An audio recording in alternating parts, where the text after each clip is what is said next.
राधे राधे भक्तों, आज हम एक कथा अपने श्री प्यारी राधा रानी के बारे में जानेंगे कि कैसे उनके चरण श्री कृष्ण के हृदय में बसते हैं। तो कथा इस प्रकार है।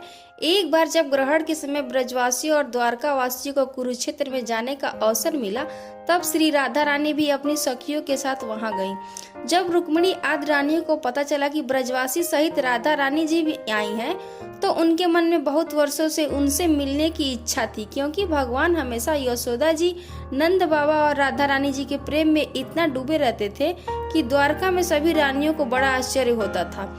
आज जब पता चला तो सभी ने भगवान कृष्ण से राधा रानी से मिलने की इच्छा व्यक्त की। भगवान श्री कृष्ण ने कुछ सैनिकों के साथ रानियों को भेजा।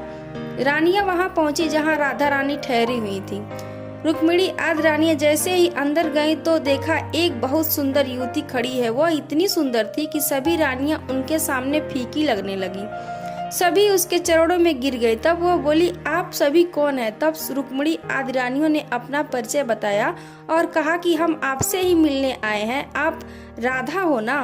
तब सखी बोली, मैं राधा नहीं हूँ, मैं तो उनकी सखी हूँ। मेरा नाम इंदुलेखा है। मैं तो राधा रानी जी की दासी हूँ। वे तो 7 द्वारों के अंदर विराजमान हैं। रानियों को बड़ा आश्चर्य हुआ। जिसकी दासी इतनी सुंदर है तो वे स्वयं कितनी सुंदर होगी।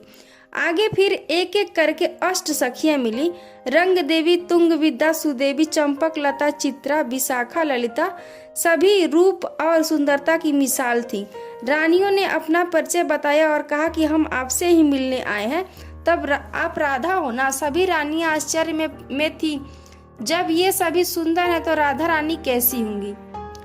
सभी 8 द्वार के अंदर पहुंची। देखा राधा रानी जी के दोनों ओर ललिता, विशाखा सखियां खड़ी हैं और श्री राधा रानी जी सुंदर सया पर लंबा सा घूंघट करके बैठी हुई हैं। रुक्मिणी जी ने चरणों में प्रणाम किया और दर्शन की अभिलाषा व्यक्त की। तब श्री राधा रानी जी ने अपना कोमल करों से अपना घूंघट ऊपर उठाया। घूंघट ऊपर उठाते ही इतना प्रकाश उनके श्रीमुख से निकला कि सभी रानियों की आंखें बंद हो गईं। जब उन्होंने राधा रानी जी के रूप और सौंदर्य को देखा तो वे सब देखती रह गईं। तब रुक्मिणी जी की नजर राधा रानी के चरणों पर पड़ी तो देखा चरणों में कुछ घाव बने हुए हैं। रुक्मिणी जी ने पूछा तो श्री राधा रानी जी ने कहने लगी, आपने कल रात श्री कृष्ण को दूध पिलाया था। वह दूध गर्म था।